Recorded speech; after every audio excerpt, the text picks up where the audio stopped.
The lunch rush had finally died down at Bellini's, the kind of restaurant where the menu had no prices, and the chandeliers probably cost more than Maylene's entire apartment. She wiped her forehead with the back of her wrist, careful not to let her boss catch her looking anything less than perfectly composed. 6 hours into her shift, her feet were killing her, but she couldn't afford to rest. Tips from places like this were what kept her evening music classes possible. "Table 12 needs water," called out Vince, the head waiter. He didn't even look at Maylin as he rushed past with a tray of martinis balanced on his palm. Maylin grabbed a crystal pitcher and headed to table 12, tucking a strand of black hair behind her ear. At 26, she wasn't the youngest server at Bellini's, but she was definitely the newest. 3 months in, and she still felt like an outsider among the career waitstaff who moved through the restaurant like they owned it. She had just reached table 12 when her phone vibrated in her pocket. She knew without looking that it was probably the music school calling about her overdue payment. The momentary distraction was enough. Her hand trembled slightly and a splash of ice water landed on the sleeve of a man's suit jacket. "I am so sorry, sir." Maylin quickly set down the pitcher and grabbed her serving napkin. The man at the table looked up slowly, his steel gray eyes narrowing. That's when Maylin realized exactly whose suit she had just soaked. Thomas Reynolds, the tech billionaire whose face regularly appeared on business magazines and whose reputation for being impossibly demanding preceded him everywhere. Reynolds, whose company was worth billions and who could probably buy this entire building with what he spent on lunch. "I'll get you a new napkin right away, and I can call someone about your jacket." Maylin's words tumbled out as she dabbed at the wet spot. Reynolds raised his hand slightly, stopping her mid-sentence. The entire table fell silent. 8 people, all wearing clothes that probably cost more than her monthly rent, stared at her. Maylin felt her stomach drop. "What's your name?" Reynolds asked. His voice was surprisingly soft, but there was something about it that made her more nervous than if he'd shouted. "Maylin, sir." Reynolds studied her face, then glanced down at her hands. The sleeve of her uniform had pulled back slightly, revealing a small tattoo on her inner wrist. A simple line of piano keys. "You play?" He nodded toward her wrist. The question caught her off guard. "I used to. I mean, I still do, but not professionally or anything." One of the women at the table laughed softly. "Thomas, don't torture the poor girl. Just ask for the manager like you normally would." Maylin's heart raced. She needed this job. Her apartment was tiny and still too expensive. Her student loans were crushing, and her evening classes at the community music program were the only thing keeping her dream barely alive. Reynolds ignored his companion and kept his eyes on Maylin. "There's a piano in the private dining room," he said, gesturing toward the back of the restaurant. "Do you know it's there?" She nodded. Of course she knew. She'd snuck in twice during her breaks just to touch the keys of the beautiful grand piano that sat unused most days. "Play something for us," Reynolds said, "and I'll forget about the jacket." The table fell silent again, but this time with a different energy. Maylin blinked, certain she'd misheard him. "I'm sorry, what?" "Play something. On the piano." Reynolds stood up, buttoning his jacket over the wet spot. "Consider it an audition." One of the men at the table chuckled. "Tom's just found his entertainment for the afternoon." "Folks," Maylin glanced desperately around the restaurant, looking for her manager. Mr. Kwan was by the bar, already watching the scene with concern in his eyes. She caught his gaze, silently pleading for help, but he just gave a small, resigned shrug. Nobody said no to Thomas Reynolds, especially not when his company regularly booked the restaurant for corporate events that kept them in business during slow seasons. "I haven't played for an audience in years," Maylin said quietly. "Then this will be interesting, won't it?" Reynolds was already walking toward the private dining room, clearly expecting everyone to follow. His lunch companions stood, some looking amused, others seeming embarrassed on her behalf. Maylin remained frozen until Mr. Kwan appeared at her side. "Just play something simple," he whispered. "Keep him happy. His reservation brings in more money in one afternoon than we make in an entire day." With shaking hands, Maylin followed the group into the private dining room. The space was intimate with just enough room for the grand piano, a long table, and about 20 chairs. The wall of windows overlooked Central Park, the autumn leaves creating a perfect backdrop. Reynolds gestured to the piano bench. "Whenever you're ready." Maylin sat down slowly, her fingers hovering over the keys. 6 years ago, she had been accepted to one of the top music conservatories in the country. 6 years ago, before her father got sick, before the medical bills piled up, before she had to choose between her family and her dreams. Now she played on a second-hand keyboard in her apartment with thin walls, where the neighbors complained if she practiced after 7 p.m. The piano before her was perfectly tuned, its ivory keys gleaming under the soft lighting. Worth more than her car, probably. More than most cars. "We don't have all day," said one of Reynolds' associates, a thin man with glasses who checked his watch pointedly. Maylene's fingers trembled as she played the first notes of a simple classical piece she'd memorized years ago. A safe choice. Easy enough that her nervous fingers could manage it. The notes came out hesitant and stiff. "Is that the best you can do?" Reynolds asked after less than a minute. He didn't sound angry, just disappointed, which somehow felt worse. "That tattoo on your wrist suggested you might actually have some passion for this." Maylene stopped playing, the last note hanging awkwardly in the air. Heat crept up her neck and into her cheeks. She could feel the weight of everyone's stares. Some pitying, some amused, all uncomfortable. "Maybe you should stick to serving water," said the woman who had spoken earlier. She laughed lightly, but the sound had a cruel edge to it. Reynolds remained standing, his expression unreadable. "One more chance," he said. "Play something that matters to you, or don't bother coming back to our table." The implied threat was clear. Play well or lose your job. Play well or lose your income. Play well or lose the last bit of money that was keeping your music classes going. Maylene closed her eyes. She thought about the tiny apartment where her keyboard sat in the corner. She thought about her father, who had always believed in her talent even when they couldn't afford proper lessons. She thought about the nights she snuck into the music building at her old university, just to practice on a real piano until security kicked her out. She placed her hands on the keys again. But this time she didn't think about Reynolds or his friends or her job. Instead, she remembered why she fell in love with music in the first place. Her grandmother used to say, "Music isn't in your fingers, it's in your soul." Maylene took a deep breath and began to play. Not a classical piece this time, but something she had composed herself during those long nights at her father's hospital bedside. Something that had no sheet music because it lived only in her heart and hands. The first few notes were quiet, almost a question. The melody was simple but honest, building slowly like a story being told. Maylene's fingers moved with increasing confidence as the music took shape, as though they remembered something her mind had forgotten. She didn't see Reynolds's eyebrows raise slightly, or notice how his friends stopped checking their phones. She didn't see Mr. Kwan pausing at the doorway, his worried expression softening into surprise. She only felt the music flowing through her, a language more natural to her than words. The piece wasn't finished. It had never been finished. It was like her journey, still unfolding, still becoming. But as the last notes faded, Maylene opened her eyes and was met with something she hadn't expected. Silence. Not the awkward, uncomfortable silence from before, but something different. Something that felt almost like respect. Reynolds was watching her with an intensity that made her want to look away, but she held his gaze. For the first time since she'd spilled water on him, she didn't feel afraid. "What's that piece called?" he asked finally. "It doesn't have a name," Maylene answered honestly. "I wrote it while my father was sick. It's unfinished." Reynolds nodded slowly as if something had been confirmed for him. "Well," he said, turning to his companions, "shall we return to our lunch?" The spell broken, the group began to file out of the room. As they passed her, several of them nodded or offered small smiles, real ones this time, not mocking. The woman who had laughed earlier touched Maylene's shoulder briefly. "That was beautiful," she said quietly. Reynolds was the last to leave. He paused at the door, looking back at Maylene still seated at the piano. "Ms. Lin," he said, "I believe you'll be joining us for the remainder of our meal, not as a server." It wasn't a request. As Reynolds disappeared into the main dining room, Maylene remained at the piano, her heart racing for an entirely different reason now. What had just happened, and what did it mean for her? Whatever came next in that moment, with the piano keys still warm beneath her fingers, Maylene knew something had changed. Something important.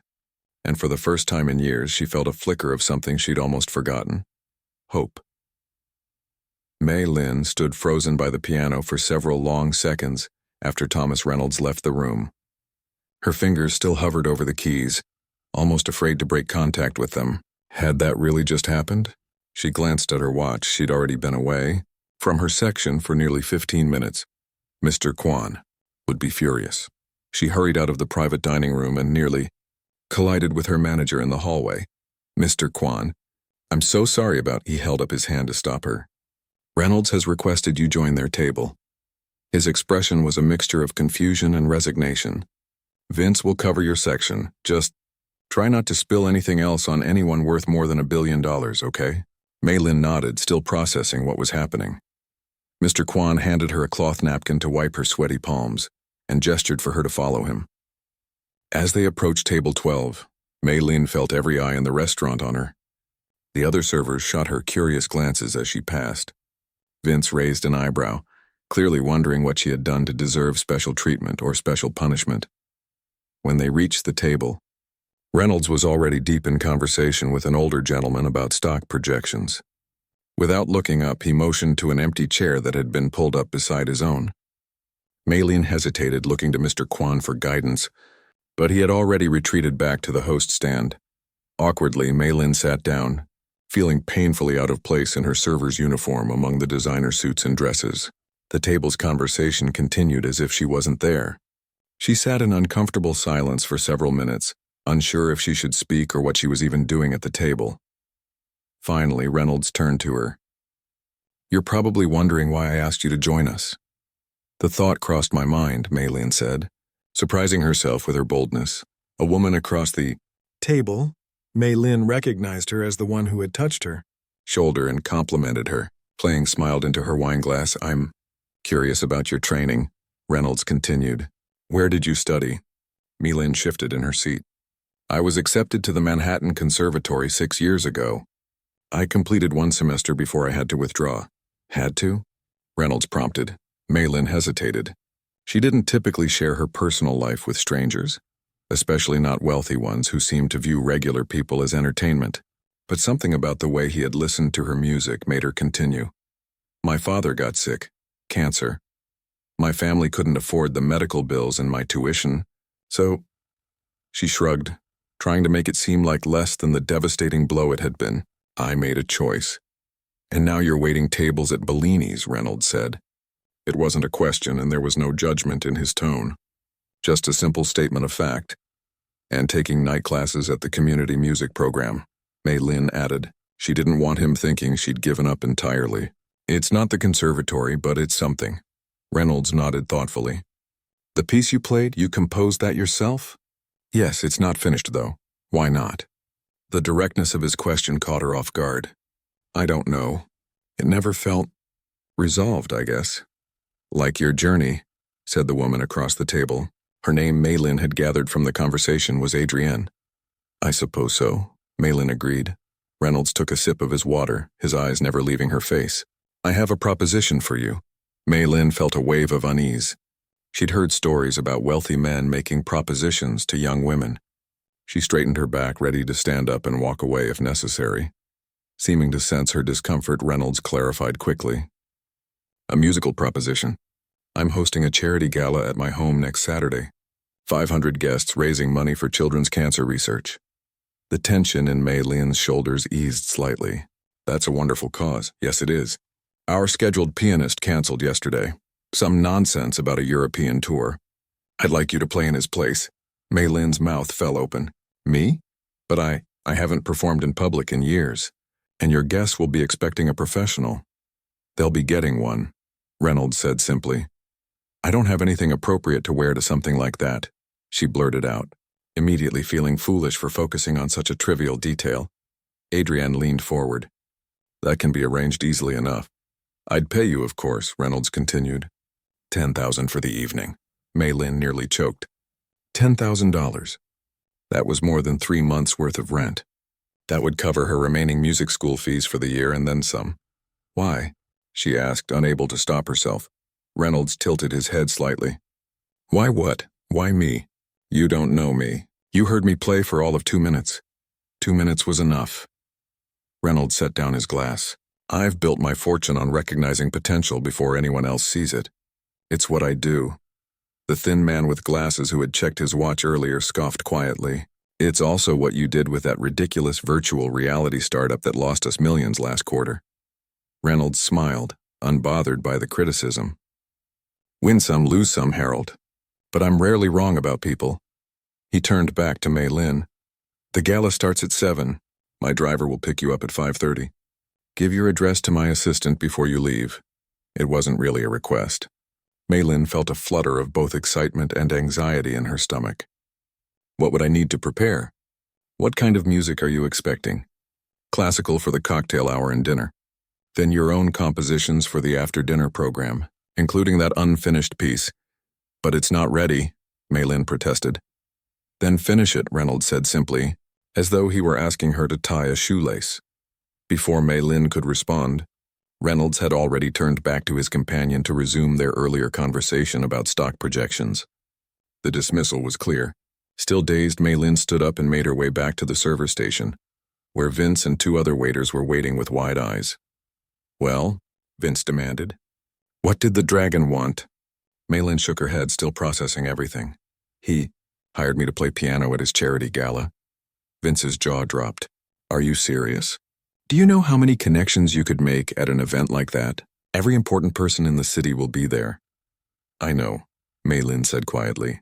The reality of the opportunity and the pressure was starting to sink in. You'd better not screw this up, Vince said, but there was no real malice in his voice. If anything, he sounded impressed. The rest of Mei Lin's shift passed in a blur. She took her tables on autopilot, her mind racing with 1,000 thoughts. What would she play? How could she possibly finish her composition in just over a week? What if she froze up in front of all those important people? By the time she clocked out, it was after 10. The restaurant had emptied except for a few lingering diners finishing their desserts. As she collected her coat from the staff room, Mr. Kwan approached her. Reynolds' assistant left this for you, he said, handing her a sleek business card. She said to call that number tomorrow to arrange the details. Mei Lin took the card, running her thumb over the embossed lettering. You must have really impressed him, Mr. Kwan continued. In 5 years, I've never seen him take an interest in anyone like that. I'm still not sure why he did, Mei Lin admitted. Mr. Kwan studied her face for a moment. When you played that piano, for a minute I forgot I was standing in a restaurant. Whatever you did, it worked. He paused. Will you still be able to work your shifts next week? I need to know if I should find coverage. The question brought Mei Lin back to reality. $10,000 was a fortune, but it was also just one night. She'd still need her job. Of course. This is just a one-time thing. Mr. Kwan nodded, but something in his expression suggested he wasn't so sure. On her way home, Mei Lin called her roommate, Penny, to share the unbelievable news. Penny, an aspiring actress who'd heard every big break story in the book, was appropriately skeptical. So let me get this straight. You spilled water on a billionaire. He forced you to play piano, and now he's paying you a small fortune to perform at his fancy party. That doesn't sound sketchy to you at all? It's a public event, Mei Lin assured her, though Penny's words had planted a seed of doubt. And his assistant will be handling everything. Just be careful, Penny warned. Rich people think the normal rules don't apply to them.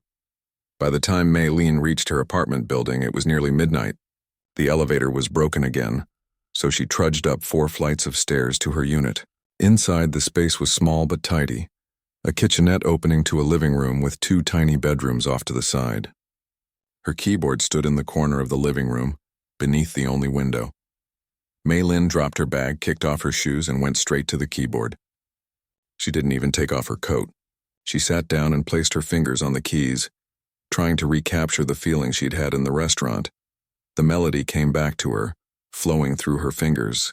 She played it all the way through to where it always stopped, that unresolved moment like a question left hanging in the air. For 6 years, she hadn't known how to continue. For 6 years, the piece had remained unfinished, just like her dreams. But tonight, for the first time, she could almost hear what came next. Not clearly, not completely, but there was something there that hadn't been before. A possibility. A path forward. Mei Lin played late into the night, ignoring Penny's gentle reminders about thin walls and early rising neighbors.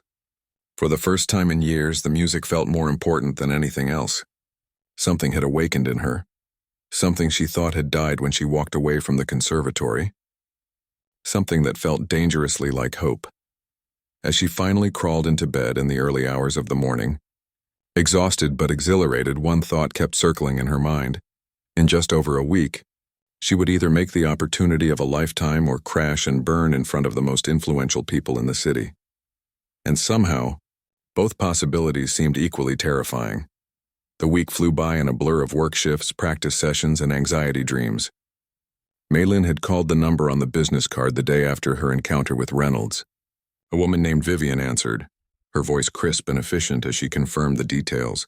The gala was indeed for children's cancer research, the Reynolds Foundation's annual fundraiser, which last year had raised over $2 million. Maylin would play classical pieces during the cocktail hour and dinner, followed by a 20-minute showcase of her own compositions after the main fundraising speech. Mr. Reynolds specifically requested your unfinished piece as the finale, Vivian had said. He was quite insistent about it. Now, just 2 days before the event, Maylin sat at her keyboard in the early morning light, frustrated tears threatening to spill onto the keys. She'd been awake since 4, having given up on sleep after another dream where she walked onto a stage only to find her hands had turned to stone. The classical selections were no problem. Years of training had embedded those pieces into her muscle memory. It was her own composition, the unfinished one, that was giving her trouble. Every time she reached that familiar stopping point, the place where the music had always fallen off a cliff, she struggled to find what came next. She could almost hear it like a whisper just beyond her reach, but whenever she tried to play it, the notes sounded wrong. Still at it, Penny emerged from her bedroom in pajamas, her hair wrapped in a silk scarf. "Don't you have a morning shift today?" Maylin glanced at the clock and groaned. "I need to leave in 20 minutes. You need to sleep at some point." Penny headed for the coffee maker. "You look like you've been hit by a truck." "Thanks for the confidence boost," Maylin muttered, pressing the heels of her hands against her tired eyes. "Just being honest." Penny measured coffee grounds into the filter. "Why is this piece so important anyway?" "Play something else that's already finished." Maylin shook her head. "Reynolds specifically asked for this one. And besides..." She trailed off, not sure how to explain that finishing this piece had somehow become about more than just music. It was about finishing something she had started before her life took its detour, about proving to herself that her dream wasn't dead, just deferred. "Well, you'd better figure it out soon. Your fancy car service will be here in less than 48 hours. Penny poured 2 mugs of coffee and handed one to Maylin. "Speaking of which, I went shopping yesterday and found you something to wear." "It's on my bed."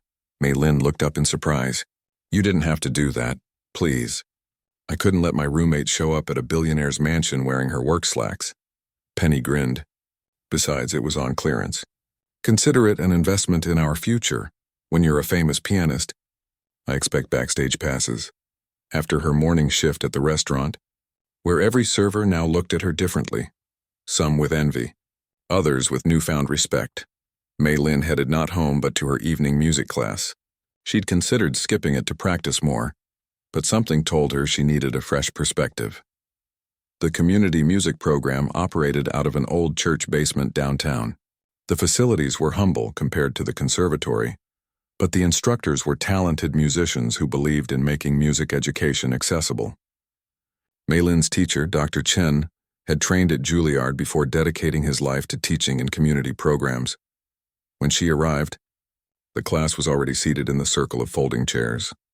Dr. Chen looked up from the sheet music he was distributing, his eyebrows raising slightly at her disheveled appearance. "Maylin, we missed you last session." "I'm sorry. I've been practicing for..." She hesitated. Somehow saying a billionaire's charity gala felt ridiculous. "A performance." Dr. Chen nodded, seeming to sense there was more to the story. "Perhaps you'd like to share what you've been working on." "We were just discussing emotional expression and composition." Maylin froze. She hadn't planned to play her piece for anyone before the gala, but maybe this was exactly what she needed. She made her way to the upright piano in the corner. It was old and slightly out of tune, nothing like the gleaming grand at Bellini's or even her keyboard at home. But as she sat down, she felt something settle in her chest. This room, with its fluorescent lighting and water-stained ceiling tiles, felt safe in a way that her apartment, with its echoes of anxiety and sleepless nights, Did not. I've been working on a piece I started years ago, she explained to the class. It's not finished. Dr. Chen leaned against a nearby table. Sometimes the most interesting part of a piece is where it resists completion. Play what you have. Mei Lin took a deep breath and began. The familiar melody flowed from her fingers, telling the story of her father's illness, her family's struggle, the dreams she had put aside. As always, she reached the point where the music stopped, where she didn't know how to continue the story. But instead of stopping, she kept her fingers on the keys. In the silence, she looked up at the class. Their faces were attentive, curious. No judgment, no pressure. Just people who loved music listening. That's where I get stuck, she admitted. I don't know what comes next. An older woman in the front row, a retired music teacher named Mrs. Patel, leaned forward. Where were you when you started this piece? At the hospital, sitting with my father. And where are you now? Dr. Chen asked quietly. The question hung in the air. Where was she now? Not just physically, but in her life's journey. She was a waitress struggling to pay rent. She was a music student who couldn't afford the education she deserved. She was a daughter who had sacrificed her dreams to take care of her family. But she was also a musician who had moved a room full of wealthy strangers with her playing. She was someone who had been recognized, truly seen, by a man who could see potential in things before anyone else could. She was someone who was about to play at a gala that could change everything. I'm at a turning point, she said finally. Dr. Chen nodded as if this was exactly the right answer. Then that's what the rest of your piece needs to express. Not where you were, but where you're going. Something clicked into place. All week, she had been trying to continue the story from where she had left off 6 years ago. But that wasn't the right approach. The piece needed to acknowledge the journey, all of it, including the hard parts, and then move forward. After class, she stayed behind, working at the piano while Dr. Chen graded papers at his desk. The church janitor came and went, turning off lights in other parts of the building but leaving theirs on. Outside, the city continued its endless movement. But in the basement room, Mei Lin found a pocket of stillness where the music could finally speak. By the time she left, it was nearly midnight, but she felt lighter than she had in days. The piece wasn't completely finished. There were still transitions to smooth out, dynamics to refine, but she had found its heart. The rest would follow. The day of the gala arrived with perfect autumn weather.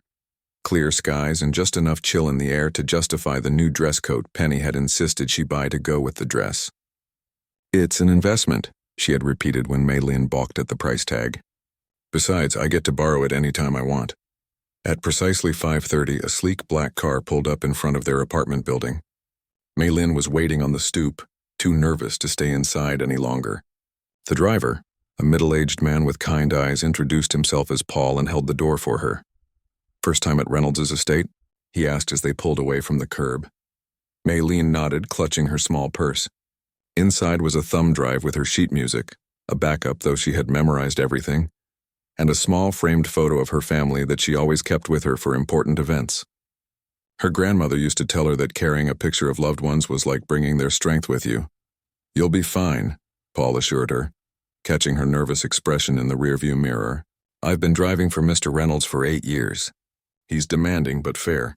If he invited you, it's because he believes in what you do. The drive took them out of the city and into the wealthy suburbs, where houses grew larger and farther apart, hidden behind tall hedges and security gates. Finally, they turned onto a private road that wound through manicured grounds. Mei Lin caught glimpses of gardens, a tennis court, and what looked like a small greenhouse before the main house came into view. House was an understatement. The Reynolds estate was a modern mansion of glass and stone, lit up against the darkening sky like a beacon. Cars were already lining the circular driveway, and staff in uniform moved efficiently, opening doors for arriving guests dressed in evening wear that probably cost more than Mei Lin's yearly rent. Her stomach clenched with a fresh wave of anxiety. What was she doing here? She didn't belong in this world of wealth and privilege. These people would see right through her, would know instantly that she was an imposter in a borrowed dress. As if sensing her thoughts, Paul spoke again as he pulled up to the entrance. Everyone gets nervous, even the professionals. Just remember, music speaks its own language. You already proved that to Mr. Reynolds, or you wouldn't be here. Maylin took a deep breath, straightened her shoulders, and stepped out of the car. It was too late to turn back now. Whatever happened tonight, she would face it with the same determination that had gotten her through the past 6 years. She was halfway up the steps when Vivian appeared, clipboard in hand and a Bluetooth earpiece barely visible beneath her sleek bob. Maylin, right on time. Follow me to the music room so you can prepare. The guests are arriving now. You'll begin in 30 minutes. As Maylin followed Vivian through the soaring entrance hall with its modern chandelier and artwork that probably belonged in museums, she caught herself reaching for her wrist, touching the small piano key tattoo hidden beneath her bracelet, a reminder of who she was regardless of her surroundings. Tonight she would play not just for Reynolds and his wealthy guests, but for herself. For the musician she had never stopped being, even when life had forced her to take a different path, and maybe, just maybe, for the musician she might still become. The music room at the Reynolds estate took Maylin's breath away. Unlike the ultra-modern exterior of the mansion, this space felt timeless. Warm wood paneling, a coffered ceiling, and bookshelves filled with what appeared to be first-edition musical scores. And in the center of the room, gleaming under perfectly positioned lights, stood a concert grand piano that made Maylin's fingers tingle just looking at it. "That's a Busendorfer Imperial," a voice said from behind her. "Built in 1925, restored 3 times. The action is still original." Maylin turned to find Thomas Reynolds watching her from the doorway. He'd exchanged his business suit for a tuxedo that somehow made him look more approachable rather than less. "It's beautiful," Maylin said, resisting the urge to run her hands along the polished wood. "It belongs in a concert hall, not a private home," Reynolds admitted, "but I'm selfish enough to keep it here. Feel free to warm up. You have 20 minutes before the cocktail hour begins."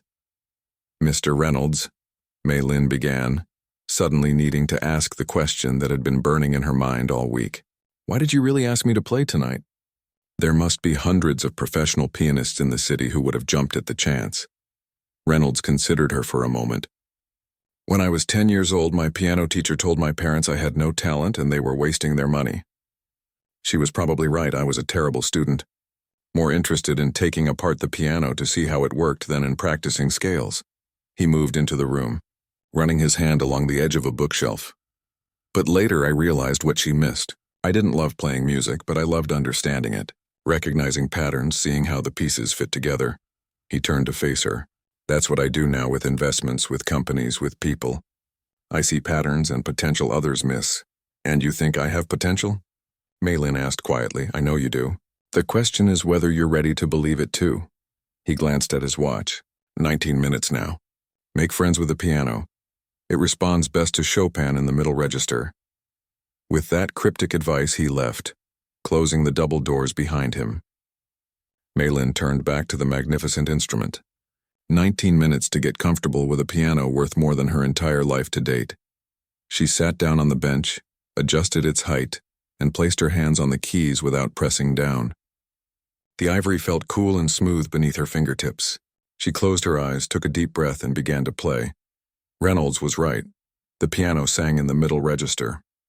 She started with simple scales, then moved to a Chopin nocturne, letting her fingers reacquaint themselves with the proper weight and touch needed for the responsive keys.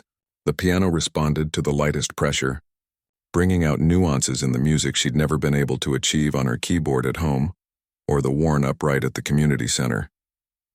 By the time Vivian knocked on the door to signal it was time to begin, Maylin felt like she'd made a new friend. A temperamental, sophisticated friend with impossibly high standards, but a friend nonetheless. The cocktail hour passed in a blur. Maylin played classical pieces that served as sophisticated background music, while guests in evening wear mingled with champagne flutes and discussed stock portfolios, vacation homes, and charitable contributions. No one paid much attention to her, which was exactly as it should be during this portion of the evening. She was there to create atmosphere, not to distract. Dinner followed in a massive dining room where multiple round tables were set with china, crystal, and silver.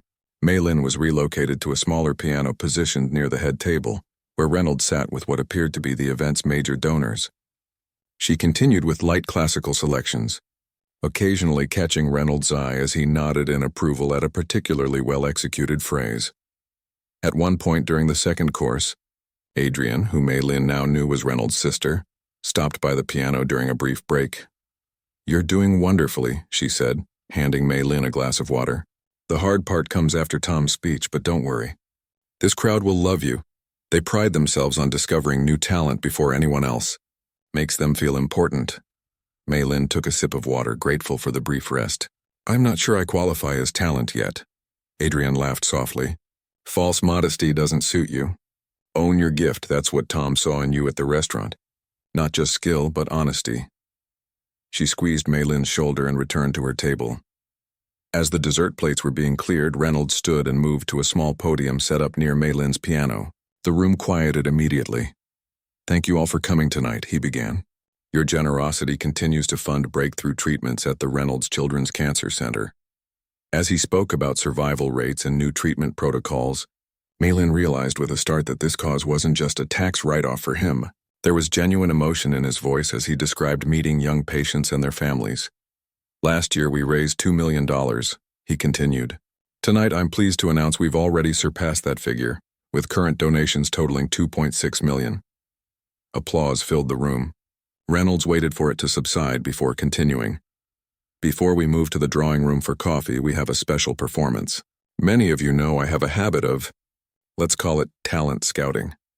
This drew knowing laughter from the crowd. "Last week I discovered someone extraordinary."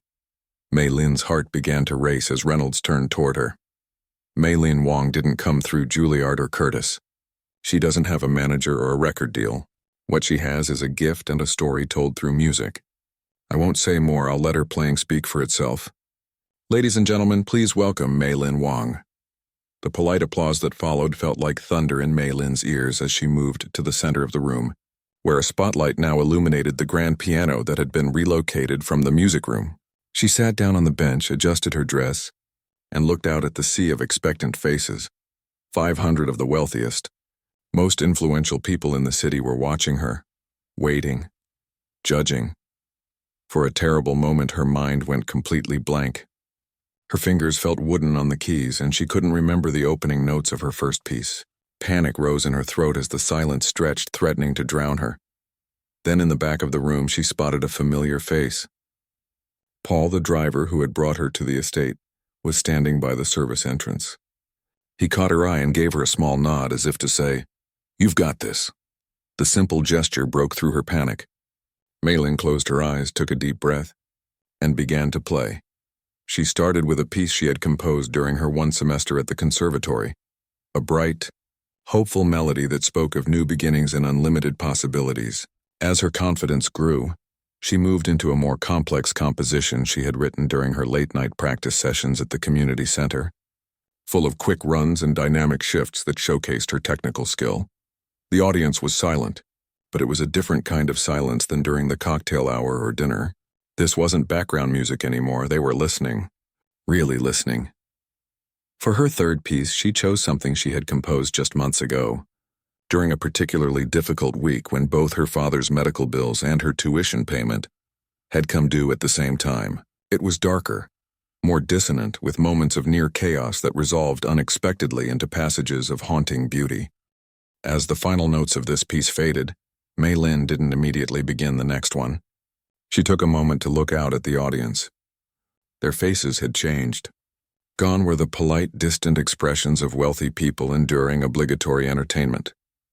Instead, she saw genuine engagement, some guests leaning forward in their seats, others with eyes closed, absorbing the music. Reynolds caught her eye from the front table and nodded, a gesture that clearly meant, now, the final piece. Mei Lin positioned her hands for her unfinished composition, the one she had started at her father's hospital bedside, the one Reynolds had specifically requested, the one she had finally found the ending for just 2 nights ago. The opening was familiar to her now, almost like an old friend. The gentle, questioning melody that spoke of uncertainty and fear. The middle section that built in complexity and emotion as it navigated loss and struggle. And then the place where she had always stopped before, the musical cliff where the story had seemed to end. But now, instead of stopping, her fingers continued moving. The music shifted, not to triumph or easy resolution, but to something more honest. A melody that acknowledged pain while refusing to be defined by it. A bridge between what had been lost and what might still be found. As she played the newly composed ending, Mei Lin felt tears on her cheeks, but her fingers never faltered. The music built to a final passage that wasn't showy or technically difficult, but emotionally true, a quiet assertion that some journeys continue even when we think they've ended. The final note hung in the air, resonating in the perfect acoustics of the room. For several heartbeats, no one moved, no one spoke, no one even seemed to breathe. Then, from the back of the room, someone began to applaud. Others joined in, and suddenly the entire room was on its feet. The applause wasn't just polite, it was thunderous, punctuated by calls of bravo, and genuine expressions of emotion on faces that probably rarely revealed much. Reynolds remained seated, watching her with an expression she couldn't quite read. Pride, satisfaction, vindication? Whatever it was, he seemed pleased by the reaction of his guests. As the applause continued, Adrienne appeared at Mei Lin's side, handing her a glass of champagne. "I'd say that was a success," she said with a warm smile. "Prepare yourself. Everyone in this room is about to become very interested in your future." True to Adrienne's prediction, Mei Lin soon found herself surrounded by guests eager to introduce themselves and ask about her background, her training, her plans. A gray-haired woman in an elegant black dress mentioned she sat on the board of the Manhattan Conservatory and would love to arrange an audition. A distinguished gentleman with a European accent said something about a summer festival in Austria that needed fresh talent. Business cards appeared from evening bags and tuxedo pockets. Mei Lin accepted them in a daze, still overwhelmed by the response to her playing. She caught glimpses of Reynolds throughout the evening, watching from a distance as she navigated her sudden popularity. Hours later, as the last guests were departing, Mei Lin found herself back in the music room, alone with the magnificent piano. She was exhausted but too wired to sit down. "Well," Reynolds said from the doorway, "I believe we can call that a successful debut." Mei Lin turned to face him. "Thank you for the opportunity. I never expected any of this, and the question is, what will you do with it?" Reynolds came into the room and handed her an envelope. "Your payment as agreed." Mei Lin took the envelope, suddenly remembering that this had been above all a job.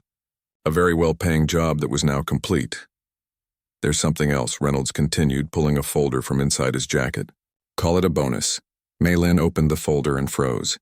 Inside was an acceptance letter from the Manhattan Conservatory of Music, along with a document detailing a full scholarship for the completion of her degree.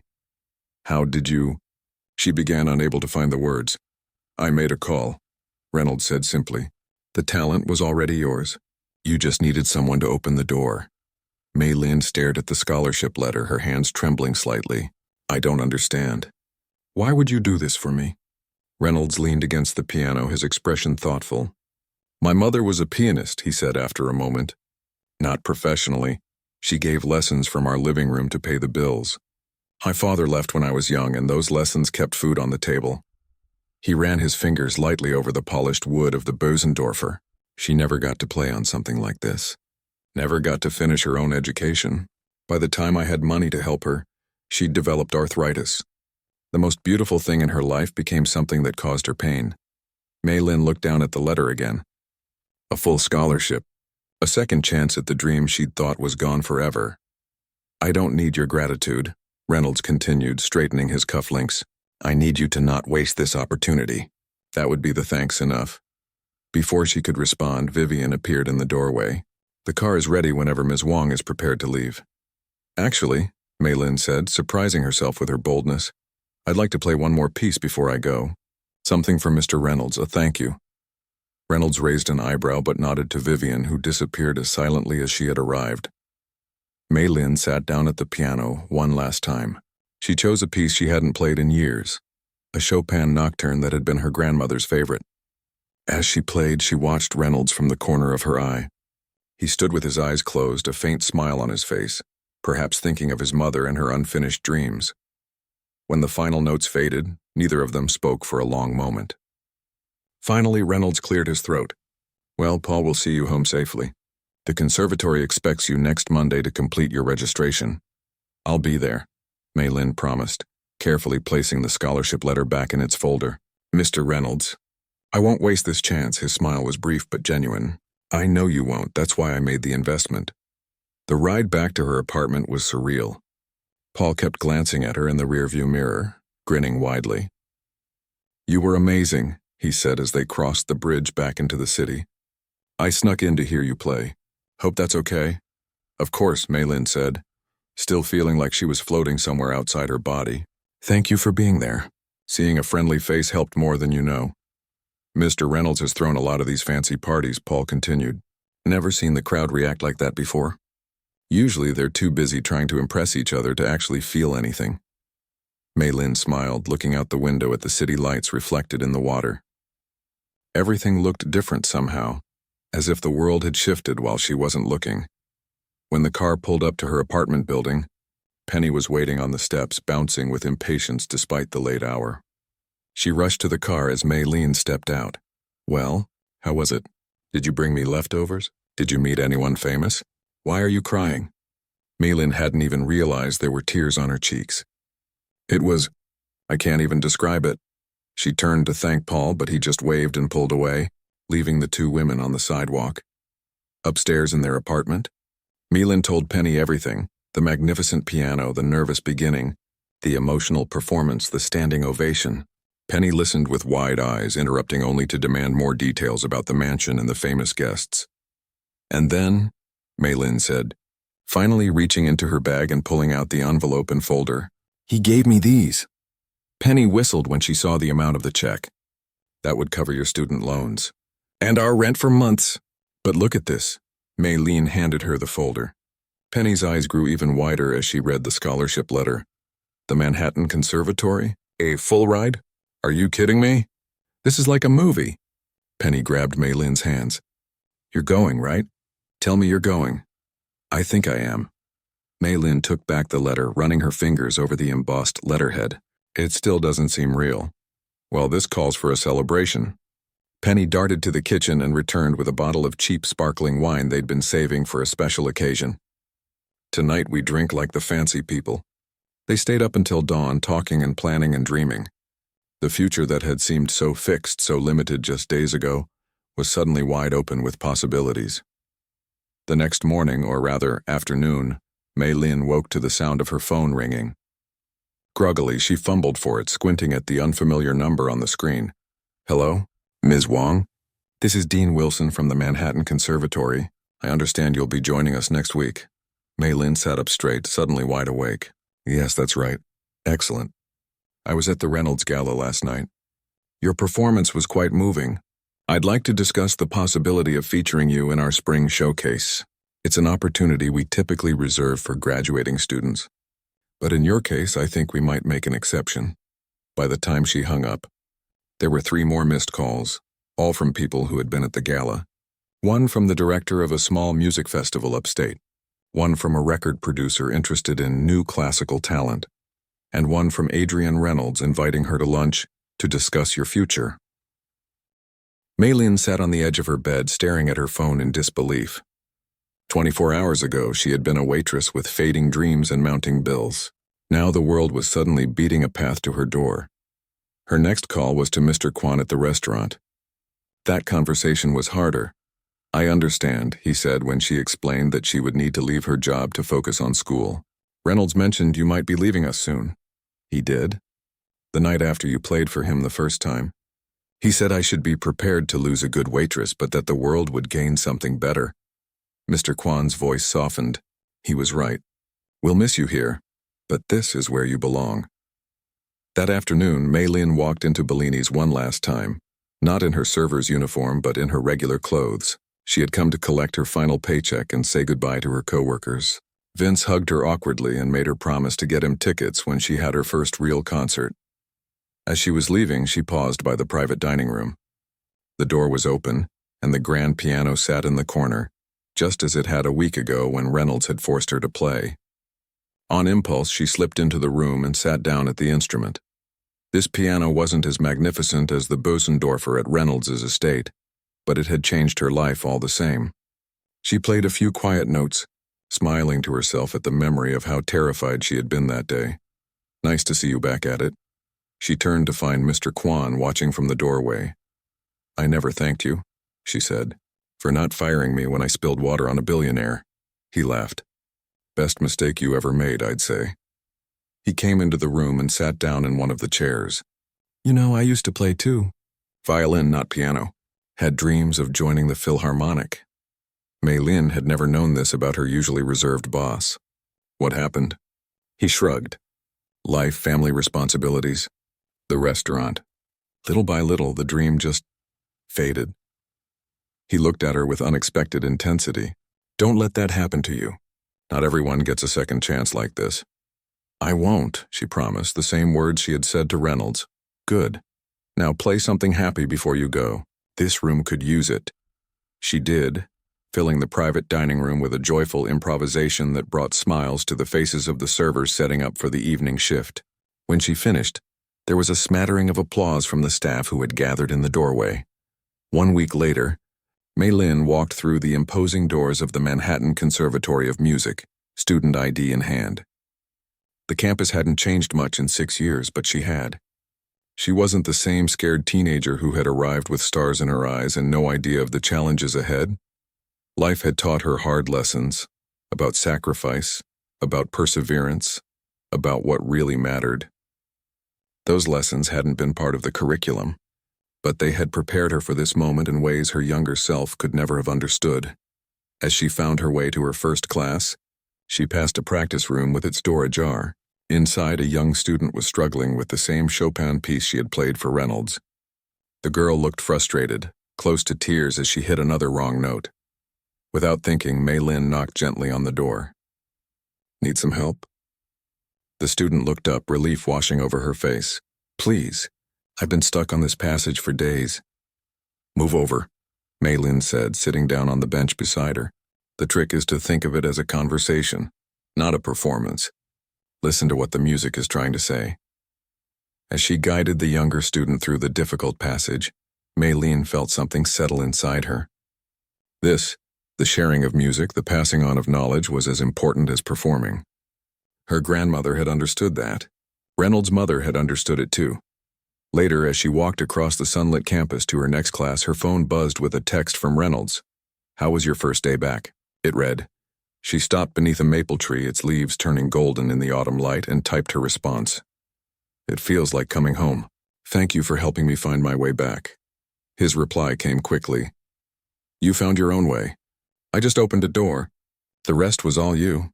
Mei Lin smiled and put away her phone. Ahead of her, the conservatory's concert hall rose against the blue sky, its doors open, music spilling out into the afternoon. She quickened her pace, eager to see what waited inside. The piece she had played at the gala, once unfinished, now complete, had been accepted for the spring showcase. Unfinished Journey, she had named it, though that wasn't quite right anymore. Her journey wasn't finished, but it had found its direction again. Sometimes life took unexpected turns.